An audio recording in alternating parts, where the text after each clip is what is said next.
can I say I got my book? My first copy. Look. Felicia Jackson. My first kids book.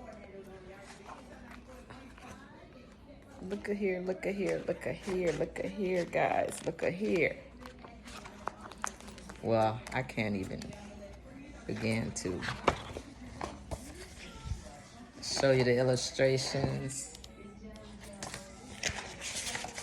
Some cute illustrations. I'm so happy I did it. Without you, Coach May, I couldn't have done this.